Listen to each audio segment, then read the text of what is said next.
ఒకసారి ఈ వార్తను కూడా ఒకసారి వినుకునే ప్రయత్నాలు అయితే చేయుర్రి. ఎవరినే చొప్పదండి కాంగ్రెస్ ఎమ్మెల్యే మేడిపల్లి సత్యం. అయితే ఈయనేమంటున్నాడు, నారాయణపూర్ అనే ఒక మండలం ఉంది చొప్పదండిలా, దాని కింద ఒక గ్రామం ఉంది, ముప్పు గ్రామం అని ప్రకటింపబడింది. అయితే వాళ్లకు నేను అధికారం రాగానే ఇంటికో 20 లక్షలు 30 లక్షలు ఇచ్చి మీకు వేరే చోట ఇండ్లు కట్టిస్తా అని చెప్పేసి, నీకు మగతనం లేదా నాకు మగతనం లేదా అని చెప్పేసి మగతనాల మీద రాజకీయాలు చేసే ఈ మేడిపల్లి సత్యం గారి మాటల తగ్గట్టుగానే మాజీ ఎమ్మెల్యే చొప్పదండికి సంబంధించిన మాజీ ఎమ్మెల్యే మామూలు కౌంటర్ ఇవ్వలేదు. ఒకసారి మీరే చూడండి.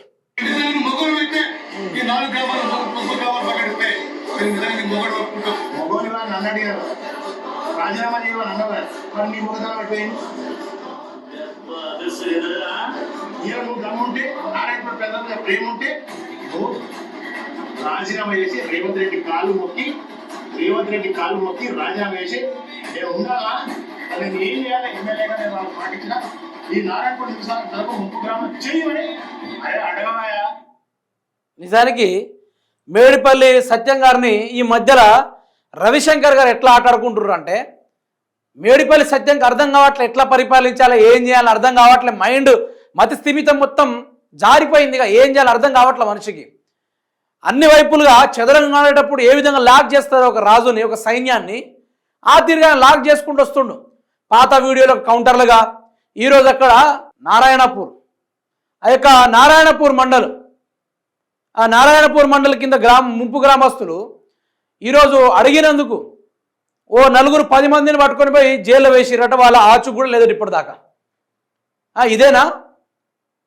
ఇదేనా మేడిపల్లి సత్యం గారి యొక్క ఆయన చెప్పిన మగతనం గురించి ఆయననే అడుగుదాం. ఇదేనా అంటున్నా? అడిగితే అరెస్టులేనా? 5 రోజుల నుంచి కనిపించకుండా పోయిరట. మళ్ళీ వాళ్ళు బతుకున్నారా లేకుంటే మేడిపల్లి సత్యమైన చేసిండా? ఏంది ఇది? అక్కడ ఘోరంగా ఉంది. అంతో కొంత బీఆర్ఎస్ ప్రభుత్వంలో ఉన్నప్పుడు జరిగిన డెవలప్మెంట్స్ ఉన్నాయి తప్ప కాంగ్రెస్లో మాత్రం ఏం జరగల. మా రేవంత్ రెడ్డి పైన ఏమంటుంటో కింద కూడా అదే జరిగినట్టుందని చెప్పేసి మేడిపల్లి సత్యం మాటలు తప్ప ఏది కూడా లేదు. లేవు. దేనికి? నేను మొన్ననే ఒక సామెత చెప్పిన, గెలవక ముందేమో నా కోటేయుర్రి, నా కోటేయకపోతే నేను జత్తా, నేను కనపడను. సూసైడ్ స్టార్లు ఉంటారు కొందరు తెలంగాణ రాష్ట్రంలో, వాళ్ళని సపరేట్గా సూసైడ్ స్టార్లను పిలుస్తారు. అందులోనూ బీఆర్ఎస్ పార్టీలకు సంబంధించిన ఉన్నారు, కాంగ్రెస్ పార్టీలకు సంబంధించిన కూడా ఉన్నారు. బొడ్రాయి మీద ఒట్టు పెట్టుడు, నాకు ఈసారి ఒట్టేస్తే నేను మీ దాంట్లో ఉంటా, లేకుంటే నేను కనబడం, మళ్ళీ అధికారం రాగానే నేను రాను, సచ్చైపోతా నేను. హనుమాన్ టెంపుల్ మీద ఒట్టేసుడు, ఆ తర్వాత సింతాకు ఊరేసుకొని జత్తా అని బెదిరించుడు, మందుల బాలు పట్టుకొని నేను జత్తా అని చెప్పేసి ఇట్లాంటి ఎమ్మెల్యే మీరు చూస్తుంటారు. వీళ్ళు అధికారం రాగానే ఎట్లా తెలుసా, చల్ నీ మొగతనం ఎంత, నా మొగతనం ఎంత, నువ్వు మొగనివా నేను మొగనివా, ఇట్లాంటి రాజకీయాలు, తొడగొట్టుడు, మీసాలు మేలేసుడు, మెడలు ఇరుసుకున్నాడు.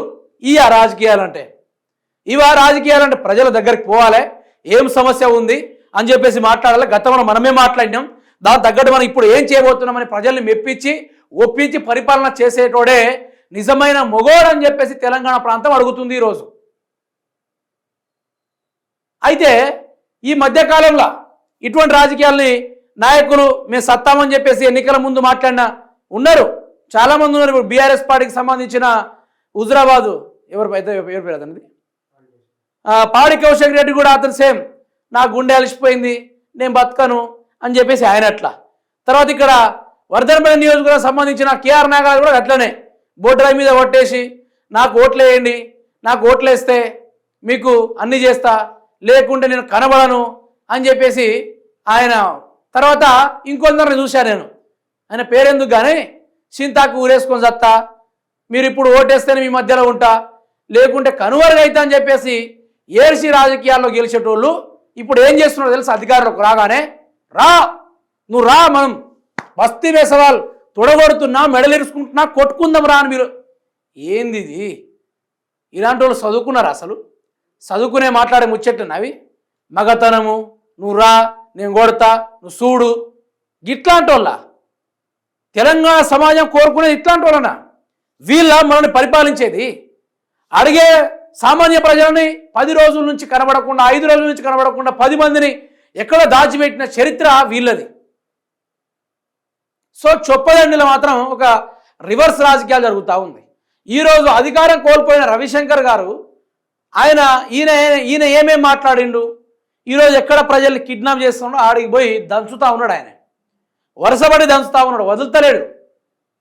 ఈరోజు ఆయన ఎక్స్ ఎమ్మెల్యే కనబడితే మాజీ ఎమ్మెల్యే లెక్క కనిపిస్తాడు. ఆయనే అధికారంలో ఆయనే ఉన్నట్టుగా, ఏదో చెప్పదని మొత్తం ఆయన కంట్రోల్లో ఉన్నట్టుగా ఒక ఆట ఆడిస్తూ ఉన్నాడు. కానీ అధికారంలో ఉన్న ఎమ్మెల్యే ఏం చేస్తుండు, ఎవరైనా గొంతెత్తి మాట్లాడితే ఎవరైనా ఊరోళ్ళు ప్రశ్నిస్తే 10 రోజులు ఖతం. అవుపడద్దా మనిషి, కిడ్నాప్, ఫోన్ చేసి బెదిరించుడు, నా మీద ఆనంత మొగోనివా నువ్వు అని చెప్పేసి ఓటేసిన ఓటర్నే బెదిరించే కార్యక్రమాలు ఈ చొప్పదండి రాజకీయాలు జరుగుతూ ఉన్నాయి. గిట్లా చేస్తే నెక్స్ట్ గెలుస్తారా అంటున్నా.